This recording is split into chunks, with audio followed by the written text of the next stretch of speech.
I want to thank everyone for attending. I want to thank everyone for attending this webinar. My name is Vechione. I was actually the C2 Smart Student of the Year last year in 2017.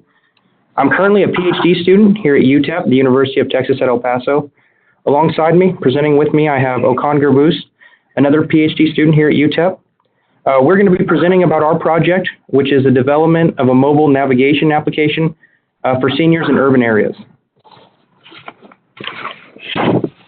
Here's a list of what we've done for this project so far and what we're going to mainly be talking about this afternoon.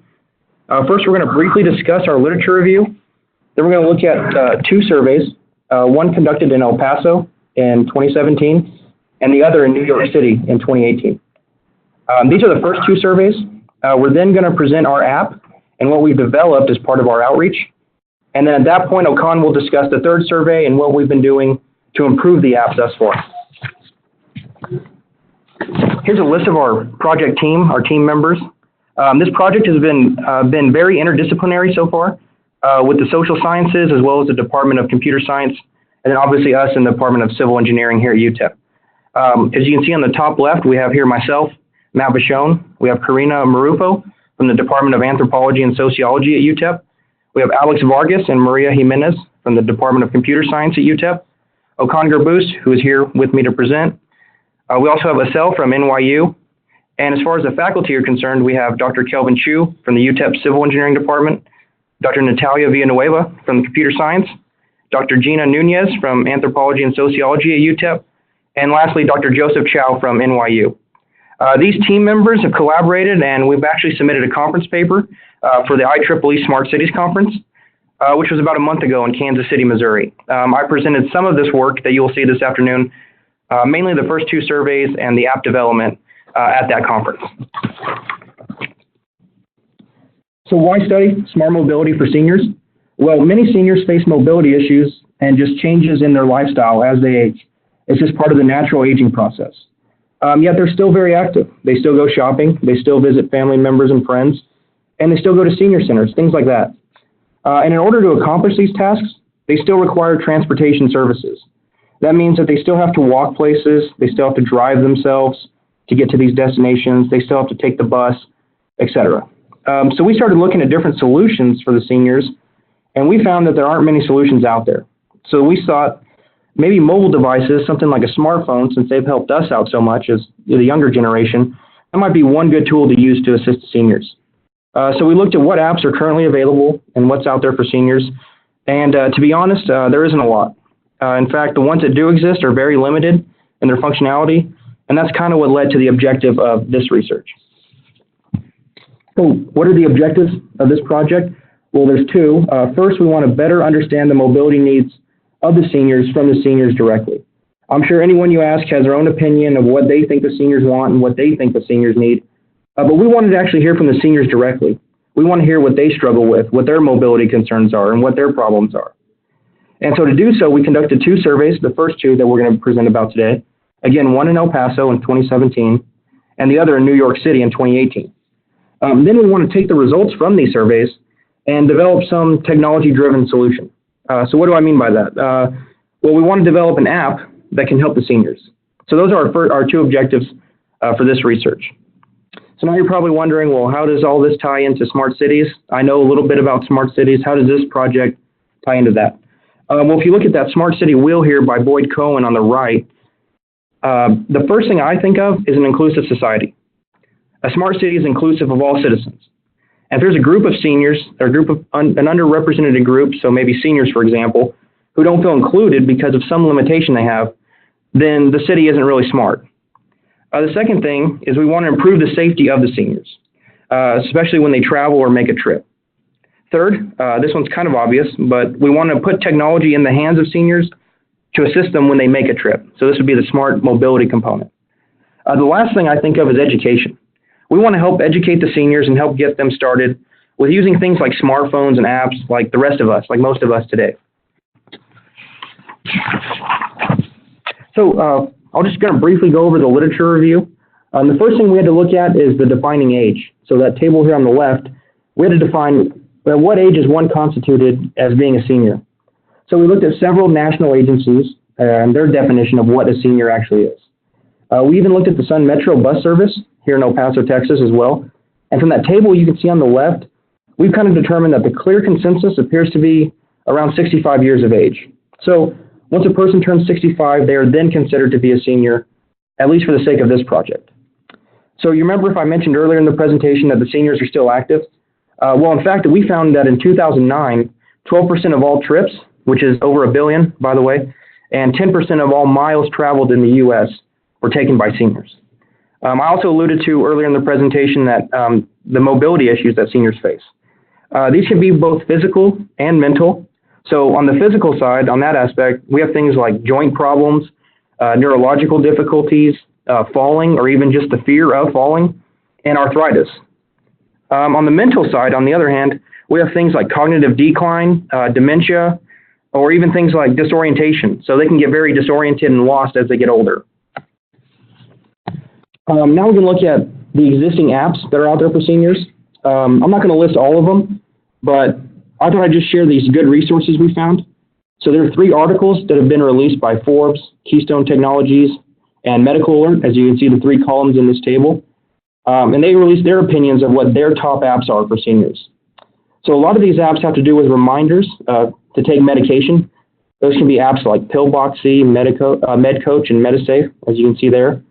There can be others that focus on the well-being of the seniors, like blood pressure or Motion Doctor to keep them active. There's another app, kind of something like Lumosity. I'm sure some people might be familiar with it.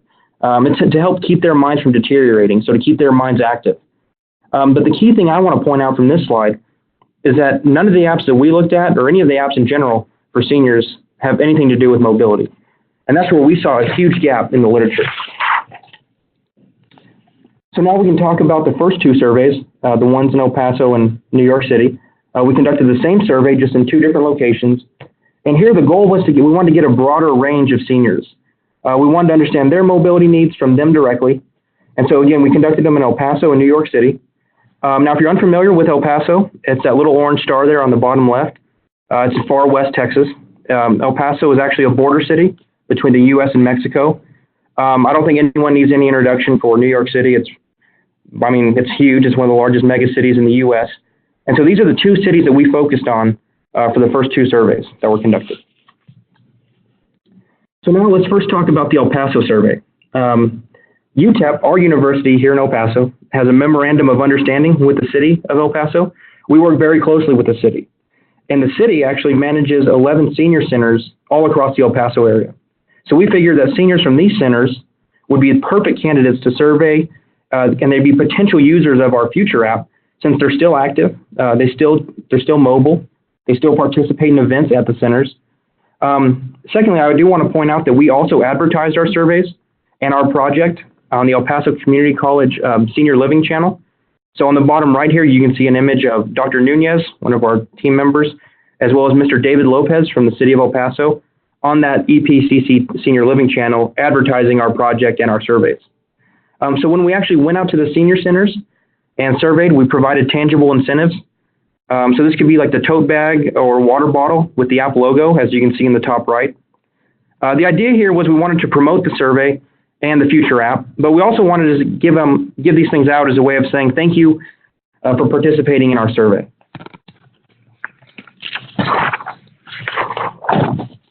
So once we gathered all the surveys and analyzed the results in El Paso, we developed a flyer, which looks something like what you see here in the center of the screen. We then started taking these flyers to some of the senior centers to show them just what they were involved in, what they were a part of. The reason we did this is we wanted to maintain that positive relationship with the city.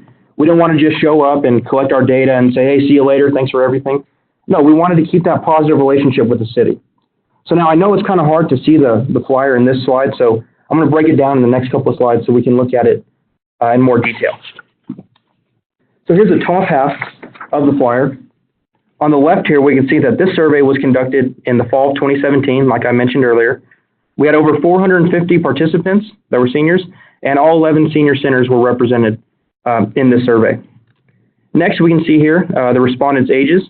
I do want to point out that over 3/4 of them were over the age of 65. And if you remember, that's what we defined to be a senior as part of our literature review. 69% of the respondents were female, and we saw an even 50-50 split between English and Spanish responses from El Paso. On the right here, these are some of our key findings, which I'm going to go into more detail later. But what I want to point out on the top here is that we asked the seniors what electronic devices they're using. And the good news is that one of the top answers was a smartphone at just under 50%. Now, on the flip side, we also noticed that when we surveyed them, a lot of the seniors seem to only use their phones for calling or texting, the very basic functions.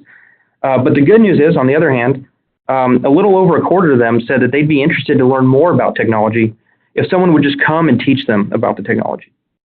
Now, on the bottom here, we asked the seniors, what's the most important function would be if we developed an app for you and your smart mobility needs? And the top answer was navigation. They also considered bus routes, and they'd like accessibility information. So now here's the bottom half of that flyer. On the left, we asked the seniors, what is your most important concern when you're planning a trip? So this isn't en route, but this is when they plan a trip. What's their most important concern? The number one answer was on-time departure, as you can see on the top. So they want to get to where they're going on time, they want to leave on time, and they want to get to where they're going on time. Here on the top, we can see the distribution of where the seniors are living in El Paso. This is pretty much just to show that all areas of El Paso were represented in the survey. We also asked the seniors what their biggest challenges when they're commuting, and they're actually on their commute or on their trip. The number one answer, with the overwhelming top answer, was 68% was traffic congestion and parking.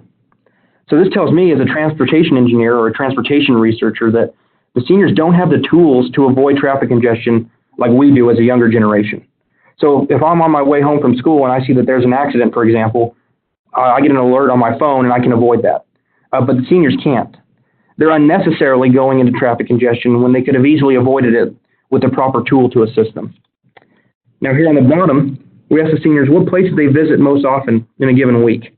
Now, I'm just going to highlight the top answer for each category for the sake of time for this presentation. So first, we can see that they never work or volunteer, but that makes sense. They're retired. They shouldn't. They visit family members, friends, relatives, or go to a grocery store for something like that about 1 to 3 times per week. They'll go to a doctor or a pharmacy a little less than once per week. They'll go to a senior center a lot, but that makes sense. That's just where we surveyed the seniors. And they'll go to a religious center or a restaurant, something like that, about 1 to 3 times per week. And then lastly, they'll go to a bank or ATM or something like that a little less than once per week. So now we can talk about the same survey that was also conducted in New York City. Again, we wanted a broader range of seniors before developing our app. We didn't just want seniors in El Paso. So we have students from NYU. They went out and collected surveys. So I'm sure you guys are more familiar with the New York area than I am, but there are senior centers all around the NYU campus. There's some in Staten Island, Brooklyn, Queens, the Bronx, Manhattan. But the NYU students focused their surveys at the senior centers in Manhattan. They wanted to focus on very highly urban areas, since that's pretty much the goal of this project, is we want to assist seniors and help assist them move around in very highly urban areas. So next, here we have some of the main findings from that New York survey. There were 61 responses from 5 different senior centers in the upper Manhattan area, as you can see in this figure on the right. About 76% of the respondents were over the age of 65, and we saw about 79% were female. This is very similar to what we saw in El Paso. That makes sense. Next, we saw that 75% spoke English with confidence, followed by 43% who spoke Spanish with confidence. Now, this is very different from the El Paso survey, but it makes sense. I mean, this is a different geographical location in the United States. That makes sense to me. Lastly, we saw a lot more apartment living and public transportation use than in the El Paso survey. And again, this makes sense to me. I mean, this is New York City is much different than El Paso. It's much larger. So here are from the first 2 surveys, the one in El Paso and in New York, we had what we believe are 4 key findings. So here are the first 2. Starting off with the first one on the left, we asked the seniors, what electronic devices are you using? The top answer for both surveys in El Paso and New York was a smartphone. So this is good news, and it shows us that, hey, there's a market for an app for seniors. They're using smartphones. Second, we asked the seniors, what is their most important concern when they're planning a trip? So again, planning, not en route, but when they plan a trip.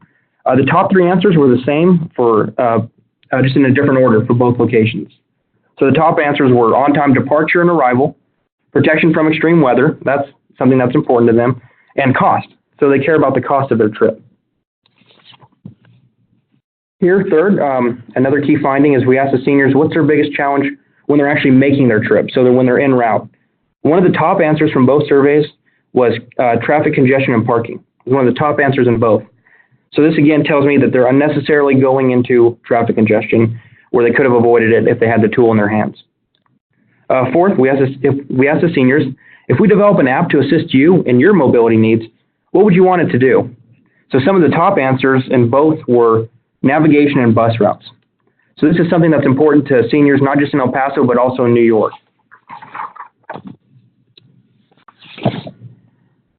So here, when we submitted this work as a conference paper, we had a lot more recommendations for anyone who wanted to develop an app for seniors that's related to mobility.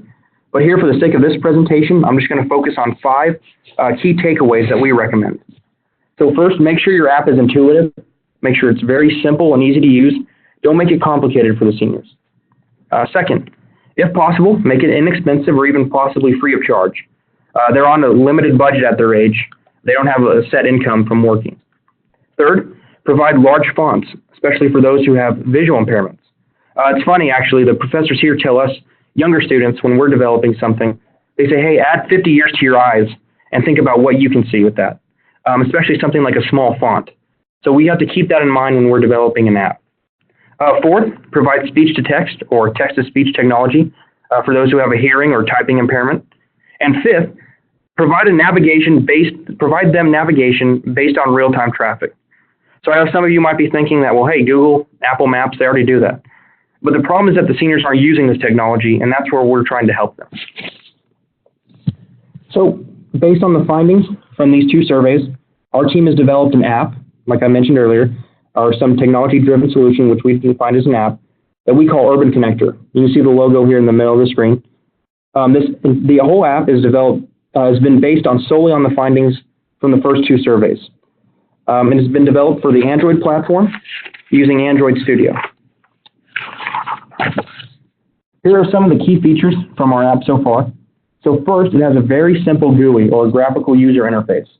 In that first screenshot on the left, you can see our main menu. It's what we call the frequent places menu. And these places are all based on the frequent places from the surveys. So like the senior centers at the top, grocery stores, and so on. You can see in this first screenshot that some of the options are grayed out. They're like this until the user inputs data. So for example, the user may click on a family member, or that icon. They can add Matt, as you can see in the second example, for me, and then they can input my address. This means that the user can simply click on my name, and then it will provide directions to my house very simply, and it'll be based on their current location. Next, the senior can also input their own home address. So this is important because we talked about disorientation earlier. This is important if a senior ever gets lost or disoriented. They can simply find their way back home by clicking on the home button on the main menu, and it'll take them home. They can also input other frequent places, like maybe a grocery store, for example. And the app will provide bus route information based on that location. So this is very important because if you remember from our key findings earlier, the seniors want navigation, but they also want bus route information.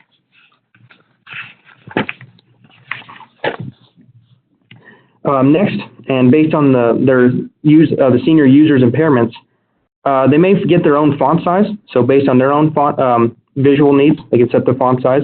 They can also set their own language because we saw that there were a lot of Spanish responses from both surveys, so it's in English and Spanish. The user can also list their impairments.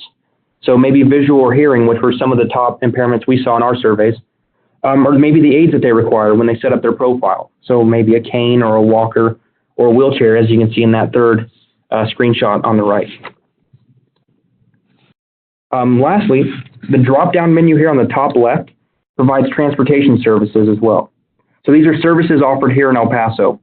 There are also links that we have provided to the city's residents webpage and information about driver's license. So they have a question about that. And the goal here, the reason we included this is we wanted to help maximize the city's resources and better connect the seniors with the city. So, well, where have we presented all this work and what is part of our outreach? Well, first, Okan and I gave a poster presentation at a joint Texas and Western District meeting of the Institute of Transportation Engineers, or ITE. You can see the picture of us there on the top right. I personally also gave a podium-style presentation at the IEEE Smart Cities Conference in Kansas City about a month ago, which I mentioned earlier in the presentation. And as part of that conference, our project team, all of the project team members you saw earlier, submitted a conference paper about the first two surveys that we've discussed here so far, the one in El Paso and the other in New York City. So here, when we took the flyers back to the senior centers, we also developed two videos to share with them, one in English and Spanish for both. So this is the first video I'm going to share in English, where we describe smartphones, our key findings, and a little bit about our app. I know there is sound to this video, but if you can't hear it, we turned off the sound, so they're having audio issues.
Here's the second video that we shared in English, where we describe our Urban Connector app.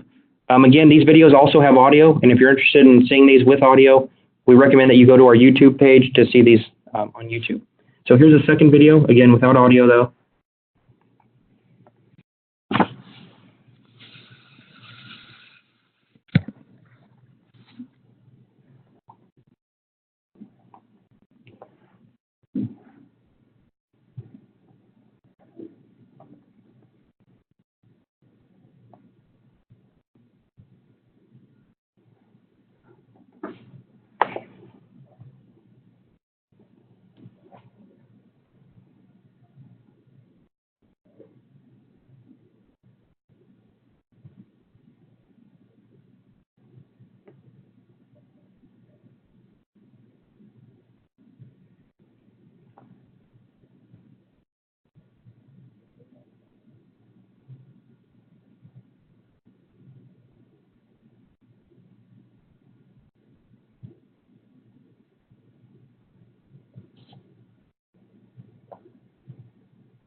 Okay, so now Okan is going to discuss the third survey and a little bit about what we've been doing here more recently.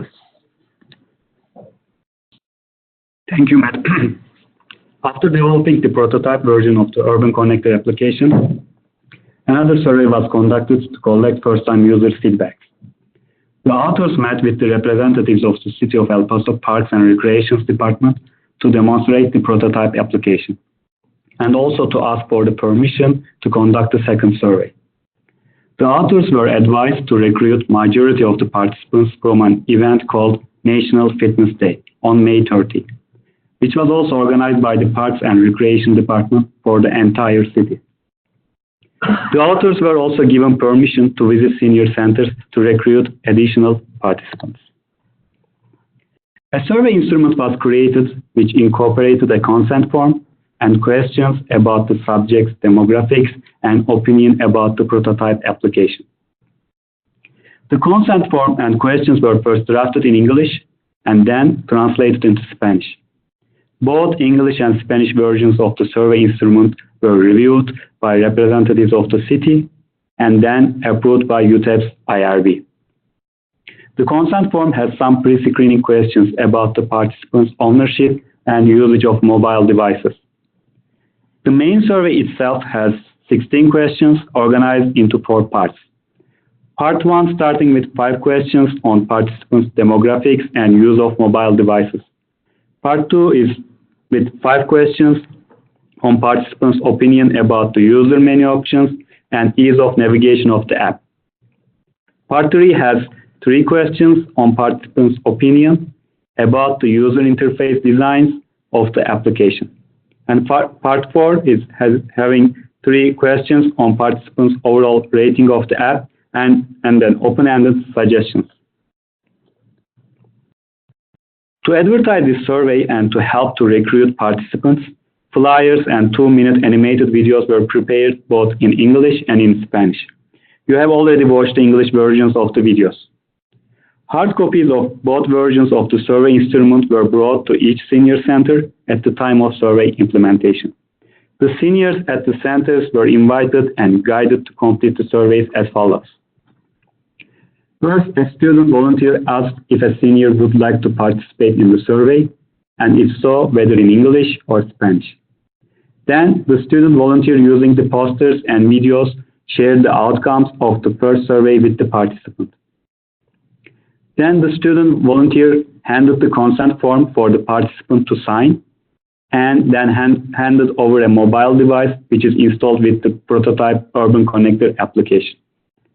The participants either explored the application by themselves for the next 5 minutes or was assisted. After the hands-on experience, the participants answered the survey questions. Each hard copy completed survey form was manually uploaded to Qualtrics at the end of the day. These are the dates and the venues surveys were conducted. Volunteers went 5 different senior centers on 6 different days and participated in a huge event called National Fitness Day. All volunteers received proper training and acquired certifications that met the UTEP Institutional Review Board or IRB requirements to conduct their surveys. Now let's start with the questions. There are some pre-screening questions asked with the consent form. Those gave us a general insight for the use of smart devices by the seniors. First question was, are you a smartphone or tablet user? And the answers showed us that 68% of the respondents use a smart device, a smartphone, or a tablet. This indicates that majority of the seniors have a smart device and have opportunity to download applications that may help their mobility. Second question was to see which operating system they mainly have. As Matt explained in previous slides, for now our application is available just for devices working with Android. So we asked the type of the operating system seniors' smart devices have. Based on the responses, 68% of them are using Android phones. But we think that there is still a big portion who are using iOS-based devices. So we should consider developing the app for the iOS as well in the future. Last pre-screening question was to understand whether they need any assistance to use the app for the first time. The responses showed us that majority of the seniors likely to have assistance to get familiar with the application. This is an important result that revealed us developing the application itself is not only enough to reach seniors. We should also consider some instruction sessions or provide user manuals for the end users. When we come to main survey, you will realize that first 4 questions were the same questions asked in the previous surveys.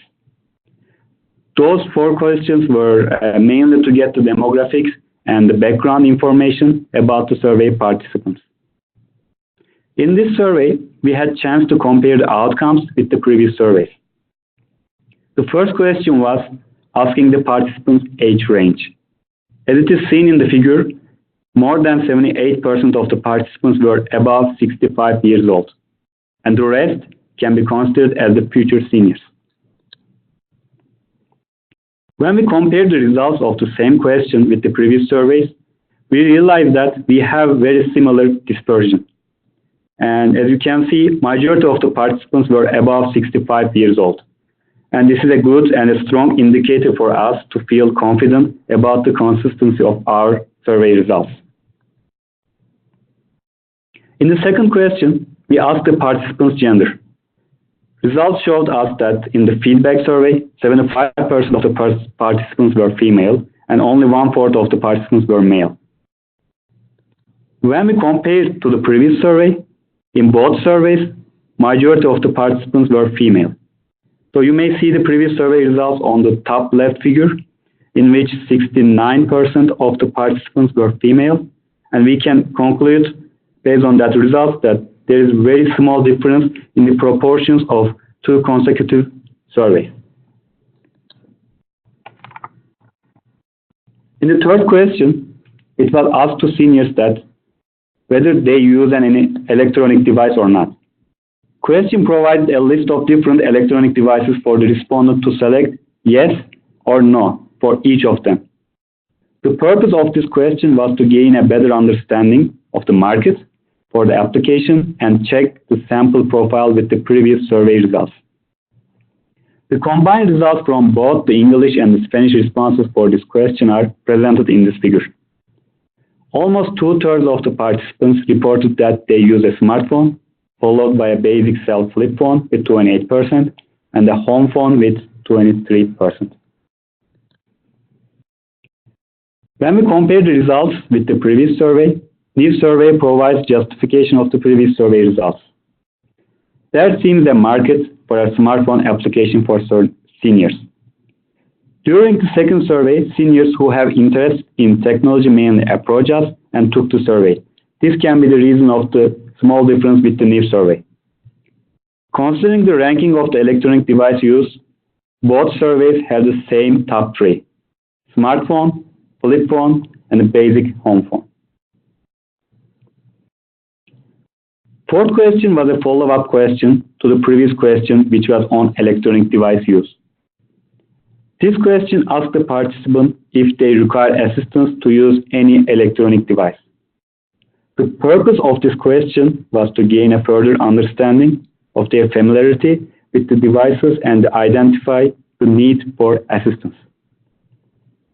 Although seniors mostly requested assistance to use the Urban Connector application in our pre-screening question, this question showed us that 62% of the participants answered they do not need an assistance to use their electronic device.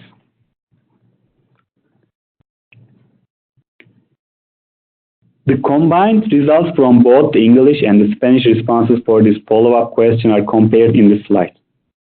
In the second survey, more than half of the total participants reported that they do not require assistance to use their electronic device. The results provide justification that not only are the seniors using smartphones and other electronic devices, but also they believe they do not require assistance to use their devices with their functions. Question 5 allows participants select more than one answer. This question asks the seniors' use of their smartphones. It asks that the participants select the functions in their smartphones they always use. The aggregated results of the responses for this question are presented in this slide. The functions they use most in their devices, the three most selected functions are calling, texting, and taking the photos. Only 34% of the participants reported that they use navigation in their smartphones. From question 6 onwards, participants were asked about their opinion and provide feedback for our Urban Connector prototype application. The home screen is the main menu that the user can reach all different services that the application provides. The participants are asked to comment on the ease of the use of this menu. There are 5 choices, starting from strongly agree to strongly disagree. The result for the participants of the survey is presented in the slide. 25% of the participants do not agree that this menu is easy to use. The most frequently mentioned issue with this menu is the non-adjustable font size, and we realize that. In response to these comments, future version of the Urban Connector will give an option in the settings for users to adjust the font size for this menu.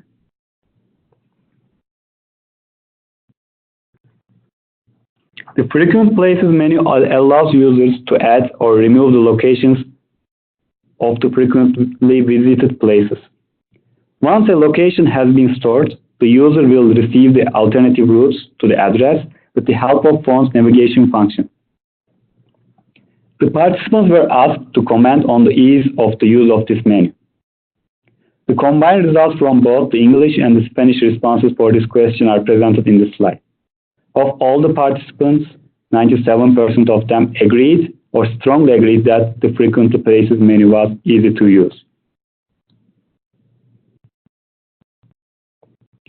Next menu we ask about the Transportation Service menu. This is the menu that links users to transportation services like City of El Paso, Sun Metro, Sun Metrolift, Texas Department of Public Safety. The user can reach most commonly used web pages from this Transportation Services menu. The participants are asked to comment on the ease of the use of this menu. The responses for these questions are presented in this slide, and you can see 93% of the participants agreed or strongly agreed that this menu was easy to use. Question 9 asks users' opinion about the intuitiveness of graphic images, like buttons and icons used in the application. The result for the 65 participants is presented here, in which 62% of the respondents strongly agreed that the buttons and the icons were easy to understand. Another 31% of the respondents agreed that. Only 3% of the participants disagreed. The prototype Urban Connector application starts with asking users to enter his or her preferences about the application, including the font size, the language, and disability or impairments if they have. Then, the user has the opportunity to enter his or her home address, and this address is stored in the Frequent Places menu. Whenever the user clicks the home icon, the route to his home address appears on the screen. This question is designed to understand the user's opinion about the ease of entering their preferences.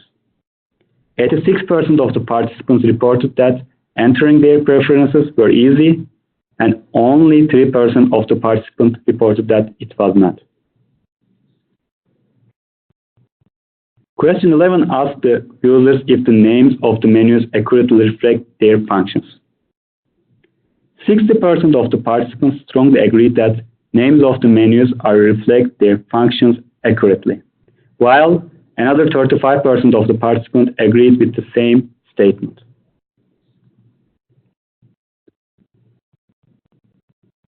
The user has the opportunity to adjust the size of the displayed text in the Urban Connector. This question asks if the size of the buttons and the text are large enough or need to be adjusted to meet the participants' visual needs. In total, 95% of the participants strongly agreed that size of the buttons and the text met their visual needs. Although the user has the option to adjust the size of the text, the colors were set by the designer. This question asked the participants if the preset colors meet their visual needs or not. The combined results from the English and Spanish responses for these questions are presented in this figure. In total, 96% of the participants agreed or strongly agreed that the assigned colors met their visual needs.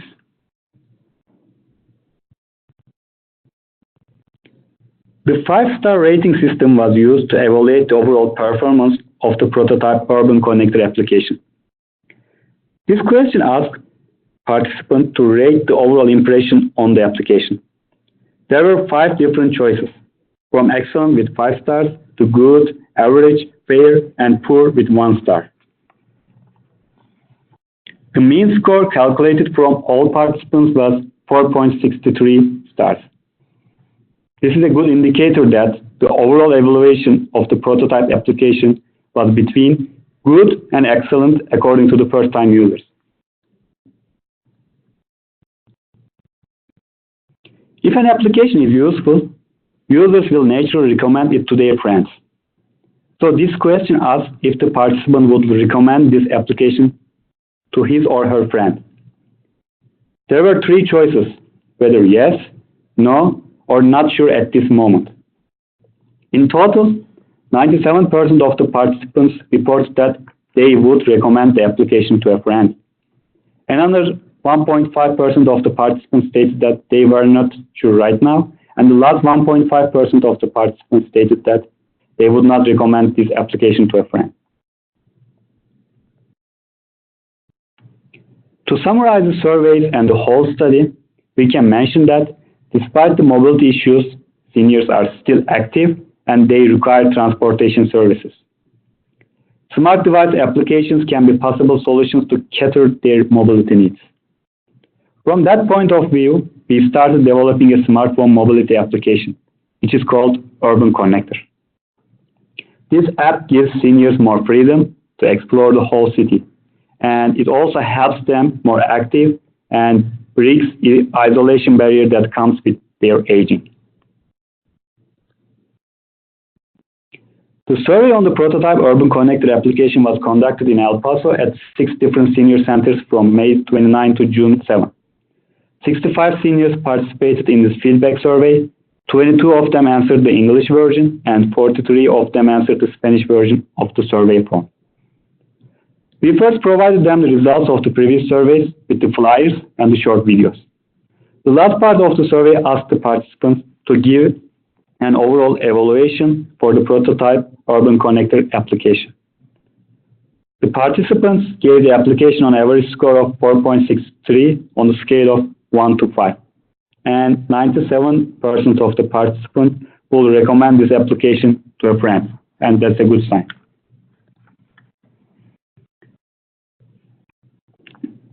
We asked the seniors about their suggestions to improve the application, and these are the most suggested ones. They requested learning sessions to learn how to use the app. The font size on the main menu should be adjusted based on their visual needs. There might be an option for calling or texting contacts directly with the use of app. If possible, parking information can be shared in their final destination.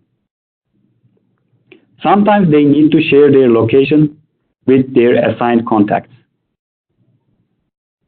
And they do not want to use the cell provider data all the time. And these are the important suggestions that our team will take into consideration in the development of the app. This research is funded by C2 Smart Center, funded by a grant from the U.S. Department of Transportation. The contents of this presentation do not reflect the views and policies of C2 Smart or the U.S. Department of Transportation.